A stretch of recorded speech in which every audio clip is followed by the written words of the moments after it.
Can your dog catch coronavirus, otherwise known as COVID-19? Can we catch it from them? What happens to our dogs if we get sick? Let's talk. If you'd like to make life better for you and your dog, the Border Collies and I would love you to join us. Yay! Good job! Obviously, COVID-19 has caused reaction worldwide, and there's been a lot of fear about transmission from pets. I'm not a veterinarian, and the situation is still unfolding. Obviously, if you or your pet get sick, seek the help of a physician or a veterinarian. So first of all, can your dog catch the virus? Here's what the World Health Organization says. While there has been one instance of a dog being infected in Hong Kong, to date there is no evidence that a dog, cat, or pet can transmit COVID-19. This is what the American Veterinary Medical Association says. Experts from the School of Public Health of the University of Hong Kong and the College of Veterinary Medicine and Life Sciences of the City University of Hong Kong believe the consistency and persistence of the results suggests the virus may have spread from the infected people to the dog in this particular case. IDEXX announced on March 13 that it had evaluated thousands of canine and feline specimens during validation of its new veterinary test system for the COVID-19 virus and had obtained no positive results. Zero. They also say that, considering this information in total, infectious disease experts and multiple international and domestic human and animal health organizations agree there is no evidence at this point to indicate that pets can spread COVID-19 to other animals, including people. So basically, from what we know at this point, we're more of a risk to our pets than our pets are to us. Now, if you do come down with COVID-19, the American Veterinary Medical Association is suggesting a few things. They do suggest that another member of your household take care of the walking, feeding, and playing with your pet. But if you have a service animal or you must care for your pet, then they're suggesting that you wear a face mask, don't share food, kiss or hug them, and wash your hands before and after any contact with your pet or your service animal. It says that you should not share dishes, drinking glasses, cups, eating utensils, towels, or bedding with other people or pets in your home. And again, they're really emphasizing that there's currently no evidence that pets can spread COVID-19 to other animals, including people. So I think it's an important consideration, not just with COVID-19, but in emergencies of any kind in your life, as that you find another household member who is willing and able to take care of your pet should you become ill. Now that becomes difficult if there is no other household member. Also, if you have multiple pets, you're not necessarily going to find one person that will take all of them.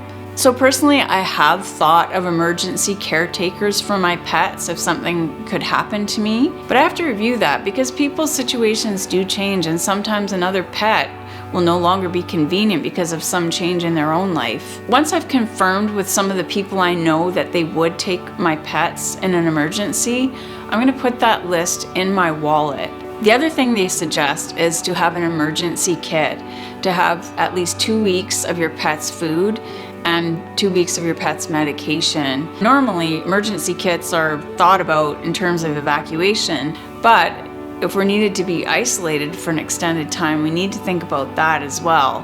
Now that doesn't mean panicking. I personally always have an extra bag of dog food because where I live, we get snowstorms and sometimes it's a little difficult to get out. So I just like to make sure that I have a little extra on hand. But at the same time, we don't need to hoard pet food or get like a year's supply of cans of food. Let's be reasonable and share amongst ourselves. We don't need to hoard supplies, we just need to be cautious and just to have a little bit of extra. Also, let's reach out to each other. Obviously, if someone is ill and they have to stay at home, you don't want to be in contact with them, but you could still drop off a bag of dog food at their doorstep. There are things that we can do for each other that don't involve contact, and let's try to show some humanity to each other. This is an excellent time that we can actually reach out to each other and do a few things for people who may be really feeling lonely at this time or maybe really stuck on their own, literally.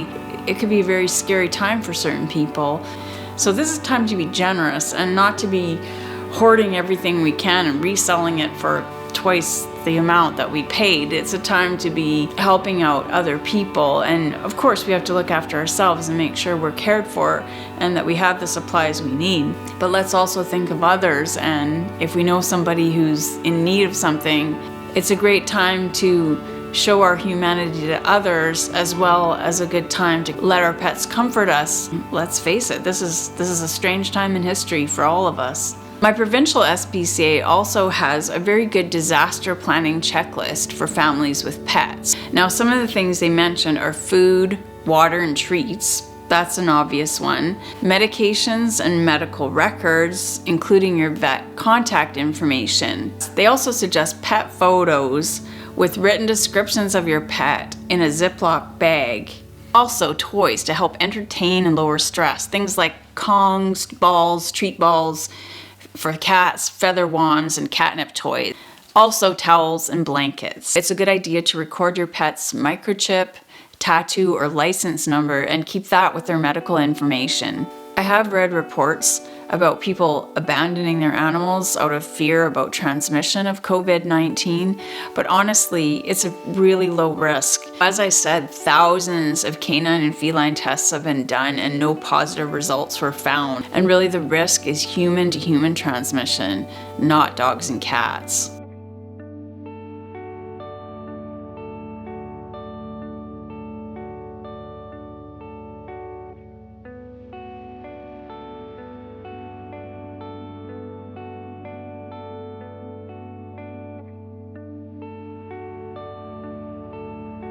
So these are just some things to think about, not to panic. Basically, it's a new situation and a lot of us are really fearful because we have not experienced this in our lifetimes. With all the recommendations about social distancing, I'm very grateful that I do have pets because they do comfort me and they bring me a sense of companionship.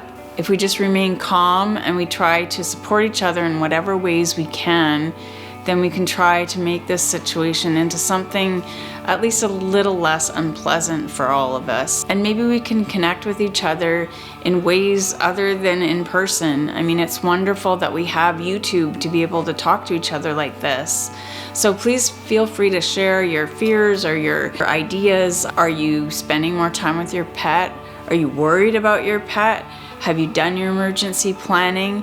What are your thoughts or your suggestions on how to remain calm and how to make this situation into something better than it may appear to be on the surface? We can always find something good in a situation, even when the situation really does not seem good at all. If you do find that you're needing to spend more time at home and with your pets, it's a great time to work on some training.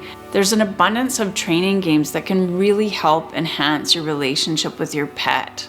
I have a playlist on Border Collie training, which I will add somewhere around here. Feel free to check it out. So please stay in touch. I'm here and I'm listening, and I'll see you in the next video.